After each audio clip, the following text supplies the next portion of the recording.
Good morning po sa inyong lahat. Ngayon po ay 2 ng Setyembre, unang Sabado sa buwan. Alam ho natin na ang bawat Sabado, lalo na ang unang Sabado, ay inaalay din natin sa ating debosyon sa mahal na Birheng Maria. Lalo na po ngayong September, sa Friday, 8 ng Setyembre, napakahalaga para sa atin, birthday ni Mama Mary. Huwag kalilimutan. Napakahalaga ni Maria sa ating buhay. Sa buhay nating mga Kristiyano. Siya ay hindi natin ginodiyos. Maliwanag yon. Hindi siya Diyos. Siya ay taong totoo, kagaya natin. Ngunit, ina ng ating Diyos. Siya'y inspirasyon ng bawat Kristiyano.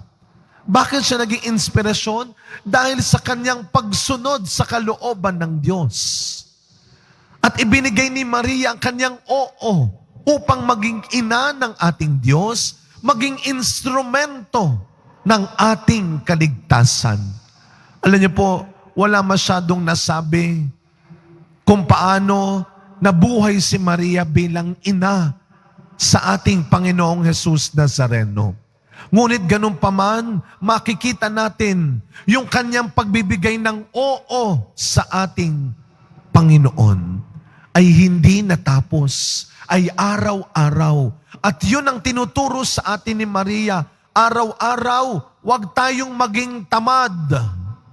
Nako, sa Ebanghelyo natin, napakaliwanag pa sa buwan at sikat ng araw ang ipinapaalala at tinuturo sa atin sa kaharian ng Diyos, bawal ang tamad. Hindi lang sa bahay ninyo. Hindi lang sa opisina, hindi lang sa trabaho ninyo, hindi lang sa grupo ninyo.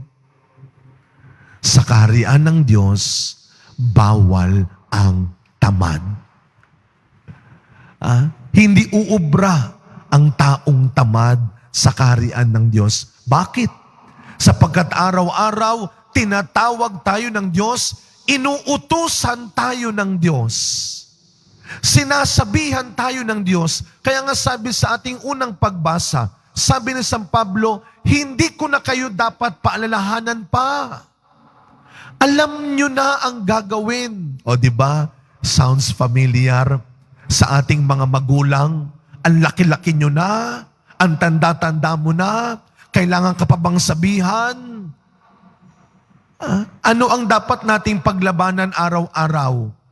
Hindi lang tukso ng kayabangan, hindi lang tukso ng kadamutan, hindi lang tukso ng kasinungalingan, tukso ng katamaran. Huwag natin laging sinisisi sa ibang tao. Huwag natin laging hinahanap sa ibang tao ang dahilan kung bakit ganito tayo. Minsan tanungin mo rin ang sarili mo. Kahapon, yung ating talinghaga, 10 dalaga, 5 matalino, 5 hangal. Kahangalan. Kahangalan, hindi yung dahil wala kang pinag-aralan. Kahangalan, hindi yung dahil wala kang pera. Kahangalan, hindi yung dahil sa wala ka sa pwesto at posisyon.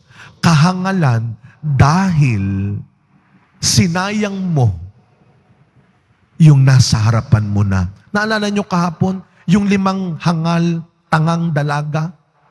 Nandun na sila, hindi pa sila nakapasok. Bakit? Hindi sila nagdala ng langis. Katamaran. Huwag mo sabihin wala ka nang meron sila. Tigilan mo yung pagkumpara ng meron ka sa meron sila.